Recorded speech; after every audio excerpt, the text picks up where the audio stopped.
Good evening, sir, respected sir and colleagues.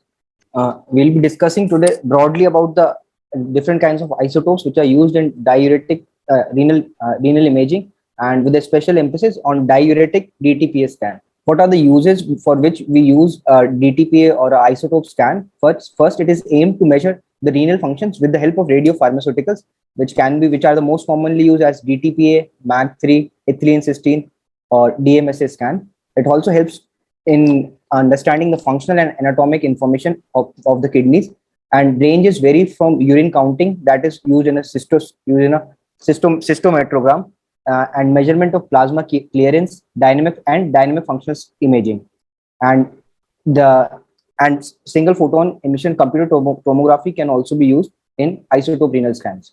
There are wide variety of diseases which can be identified or which can be quantified with the help of diuretic renal scans, and mostly this comprises of use of DMSA, DTPA, and MAG3, which include blood flow abnormalities to the skin in the form of renovascular hypertension or renal artery stenosis, to calculate functional quantification and differential functions of both the kidneys, to measure the glomerular filtration rate and effective renal plasma flow, most commonly used in pediatric surgery for obstruction, that is UPJO, or a ureterovesical junction obstruction. DMSA scan used in pyelonephritis in cases of VUR to look for any photopenic areas for scarring. It can also be used after surgery for follow-up, as well as in post-transplant patients, and to look for assessment of the anastomosis in cases of trauma, VUR, and in volume quantification, look for post-void residue in the bladder. This is a very important diagram to understand, which will help that to know that why we use DTPA and why MAG3 is preferred over DTPA. So the first pass extraction is usually less than 100%. The term that is the effective renal plasma flow is used to describe. So from the afferent arterioles, the blood flow comes in, it gets filtered, only 20% gets filtered. 20% get filtered from the glomerulus. So this acts for the glomerular filtration part. So DTPA usually acts on this level, while 80% goes in the efferent arteriole, goes to the tubular cells, and from here it gets secreted. And MAG3 is usually involves this part, that is, it's a tubular secreting agent. And only 20% of the renal plasma flow, as already mentioned, is get filtered to the semi-permeable membrane in the glomerulus. Radioisotopes can be classified on the basis of agents for glomerular filtration, tubular secretion, or a cortical binding agents. Now, there's a wide range of agents which can be used to measure GFR, but most commonly used is a technetium-99 DTPA, while for ERPF, the most commonly used is mercaptoacetyl triglycine. The desirable characteristic which is required for any radionuclide is that it should have minimal particulate emission. The primary photon energy should be between 50 to 500 kilo electron volt. The physical T-half, that is the time required to prepare the radio material, and the effective T-half should be longer than the examination time. For example, a DTPA study usually lasts for around 6 hours, while the T-half of DTPA is around lasts for around 60 minutes, while the T-half of DTPA is around 6 hours. It should be non-toxic, and it should be a stable product. Technetium-99, it fulfills all the criteria of an ideal radionuclide. There is no particulate emission. T-half is 6 hours, and it is the most common agent used for nuclear imaging purposes. Yeah, it is used to examine the flow and the renal function, calculate GFR. DTPA can also be used as a heavy metal chelator in heavy metal poisoning. Dose in children is 1.9 millibecquerel per kg to a minimum dose of 1 millicurie, that is to a maximum dose of 1 millicurie, and 5 to 10% is bound to plasma protein, so it usually underestimates GFR. After an IV injection, the normal cortical peak occurs by the time of 3 to 4 minutes, which is also known as the PTT, that is a time to peak. And by 5 minutes, it is seen in the collecting system. By 10 to 15 minutes, bladder is typically seen. And T-half is the time taken by the half of the maximal cortical activity to clear off. And it is usually less than 20 minutes. Usually normal is less than 20 minutes. 10 to 20 minutes is considered as equivocal, and more than 20 minutes is considered as an obstructed symptom. It is completely filtered at the glomerulus with no tubular secretion or reabsorption. As only 20% of the renal function is by glomerular filtration rate, therefore, uh, and the last point in the last slide, that is 5 to 10% is plasma protein bound. Therefore, MAC3 is usually preferred over DTPA. MAC3 is usually preferred over DTPA in calculating GFR. Uh, this is a very interesting diagram which shows that the DTPA acts on the glomerular part and acts from the glomerular filtration, while tubular secretion is MAC3 is secreted by tubular secretion, and tubular fixation or cortical binding agents is DMSA scan. These are the most commonly used radionuclides by glomerular, which acts by glomerular filtration, includes DTPA. Tubular secretion most commonly used is the MAC3 and ethylene cysteine. It also helps to calculate effective renal plasma flow, both of them. While tubular retention agent is DMSA, which is for cortical imaging, most commonly used. While technetium GH is glucoheptonate. While the rest of orthoiodohippurate is rarely used in these imaging. Dynamic functional studies are generally performed. Dynamic means after giving a Lasix injection, perfusion sequence of renal blood flow is that by 3 seconds, the aorta is visualized, and by 5 to 6 seconds, dye reaches the kidney, and the maximal kidney activity is reached in 30 to 60 seconds. The functional sequence consists of two parts, that is the renal blood flow is assessed in the first part of the bolus to the kidney, and next to 20 to 25 to 30 minutes, uptake and clearance is assessed. Protocol we have to see for the patient preparation, the type of radiopharmaceutical being used, instrumentation and positioning of the camera as well as the patient, the computer software which is used to calculate region of interest as well as differential renal function, processing, making a time activity curve and a dynamic renal function time activity curve. What has to be looked for is that how to get a well-tempered renogram is that you have to look for assessment of hydration status. The patient should not be dehydrated, and if suspecting dehydration, oral fluid should be started 2 hours before the scan. With IV DNS or NS, 15 ml per kg should be given 15 to 30 minutes before the scan, and these IV fluids should be maintained for that same day at 200 ml per kg per day. There should be adequate bladder drainage for patients who are not toilet trained. For patients who are not toilet trained, bladder drainage is by a Foley's catheter, and patients who are toilet trained and who can say that they need to pass urine cannot be catheterized. IV furosemide is given at the dose of 1 mg per kg at the peak renogram. That is when the cortical phase of the DTPA scan is complete. That is when the dilated system is maximally filled with the agent.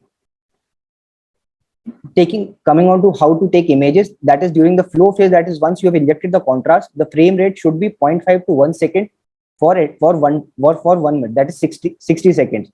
And once this 60 seconds has crossed and the cortical phase and the clearance phase starts, the images are taken at 15 to 30 seconds, depending on the protocol of that area, and for 20 to 30 minutes.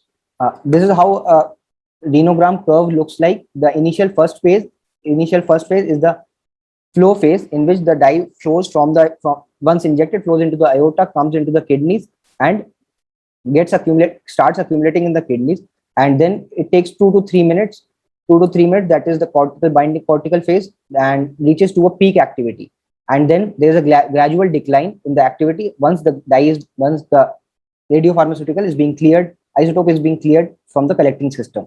Now the time taken from maximal activity to half, something around here, to half of the maximal activity is defined as T half.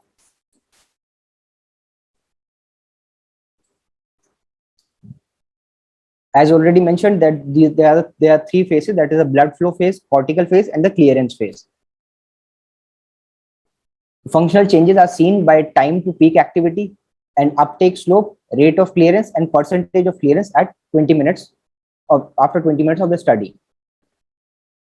Differential function calculation is particularly useful because estimated GFR and serum creatinine may not identify unilateral lesions, and the relative contribution from each kidney lies between 45 to 55, which is considered normal. GFR and ERPF can also be calculated. GFR is usually 1/3 of that of the effective renal plasma flow. Coming on to the region of interest and renogram background, if we are doing isotope scan for a PUG obstruction, the background would be either a tissue background or a vascular background. So tissue background or a vascular background, and these two backgrounds should be subtracted from the kidney net count in the kidneys to get the actual net count in the kidney. So this is a simple scan showing that once, for example, the region of interest in a patient with PUG obstruction would be renal parenchyma, complete renal cortex, parenchyma, and pelvic lysis system, and upper ureter. So that would be marked on the computer screen as the region of interest, and background that is already mentioned, that is the two background, that the tissue background and the vascular background, are subtracted using the most commonly used formula, that is background subtracting kidney counts is calculated by actual kidney count and subtracting the background counts divided by the background size multiplied by the kidney size, which gives the actual number of kidney count. So this then gives us a chart that ideally all the charts should start from 0. None of the chart should start from at this point, which is being shown here, or away on this. It should always start from 0. Once, if the chart is if the graph is starting more on this side, it shows that the graph has been under subtracted, and this region shows that the either tissue background or vessel background has not been subtracted. And if it starts be at this level, that means it has been over subtracted. So coming on to split function, which is also calculated by the computer. For example, in calculation of left kidney, the net counts in the left region of interest is calculated by divided by net count in the left and net count multiplied by 100. So normal is that 50, either split function is 50 and 50 on each side, or above 55, and the relative function would be 44 on the other side. Between 40 to 45 is considered as equal borderline, and once the split function is more than 60 on one side and less than 40 on the other side, underlying pathology should be suspected for. Flow phase, as already mentioned, as it is the first few seconds, that is the frame rate at 0.1 to 1.1 second per frame. Assess the quality of injection bolus if the slope of the arterial time activity curve is not steep, or if any visible activity persists in the heart and lung, then the injection has not been given properly. Asymmetry suggests an abnormal perfusion to the particular site, for example, in patient with azotemia or renal failure. Cortical function phase, normal kidneys accumulate in the contrast in the parenchymal tissue in the first 3 to 2 minutes, which is also known as the PTT, peak to time to peak, and cortex appears homogeneous in this phase, and calyces and renal pelvis are usually seen in this initial phase. A flip-flop pattern can be seen in a poorly functioning side, which initially has a lower uptake, but the cortical activity on the later images is higher due to stasis, or there can be a delayed cortical washout in non-specific, which is usually a non-specific finding. In clearance phase, calyces and pelvis usually begin filling by 3 minutes. In the next 10 to 15 minutes, activity of the kidney and collecting system decreases. The whole of the isotope drains into the bladder. There is lack of clearance or overlap of pelvic lysis strictures on cortex. So if there is a suggestion of hydronephrosis, and an indirect determination of reflux can be done if the ureteral activity persists after the kidney activity has cleared. And a pre-void or a post-void bladder images to evaluate emptying and post-void residual can be taken. Coming on to assessment or interpretation, in a dilated system, prolonged retention of agent is seen because of the reservoir effect, that is, the whole of the system is dilated. Furosemide injection allows accurate identification of patients affected by obstruction. If a loop diuretic, that is which inhibits the sodium potassium reabsorption, markedly increases the urine flow and washout in normal patients. Normally, the radiotracer washout is accelerated, and in obstructed lumen, this which prevents the augmented washout. Lasix is usually given over a period of 1 to 2 minutes, as those already mentioned, 1 milligram per kg body weight, and the onset of action is seen in 30 to 60 seconds, and maximal effect is seen as 15 minutes. The protocols which are most commonly used is the F0, F plus 20 here is that the furosemide as well as the radiotracer is given at the same time. F minus 15, that is 15 minutes before the radiotracer injection, the furosemide is injected, and F plus 20, that is after 20 minutes of injection of radiotracer, furosemide is given. Now, most common urological conditions which are studied by diuretic renograph, most commonly used for UPGO, megaureter, horseshoe kidney, polycystic kidney, prune belly syndrome, ectopic ureter, posturethral valves in post-operative states after post-pyeloplasty, in the patients with ureteric reimplantation, upper urinary tract diversion, renal transplants, or obstructing pelvic mound, or a ileal loop diversion. In a very distended system, coming on to interpretations again, in a very distended system, delayed washout may be seen regardless of whether obstruction is present or not. An indeterminate clearance pattern is seen in patients with little changes on images or on time activity curve. A diuretic response, as already mentioned, is decreased in patients with azotemia. In such cases, we use a F-15 protocol, that is so that the kidney starts flushing out as much urine as possible, so as to get an accurate diagnosis of either the kidney is dilated or obstructed center. If GFR on the affected side is less than 15 ml per minute, a diuretic renography is unreliable because there would be no excretion of the radiotracer into the kidneys.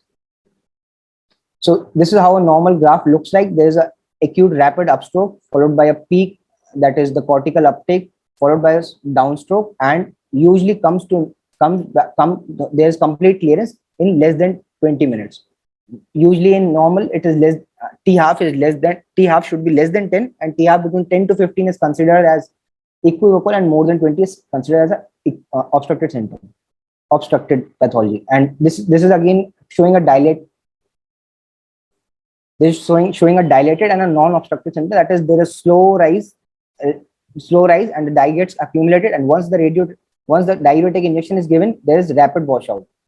In case of obstructed, even after diuretic injection, there will be a plateau phase, which shows that even there's a mechanical obstruction at the pelviureteric junction.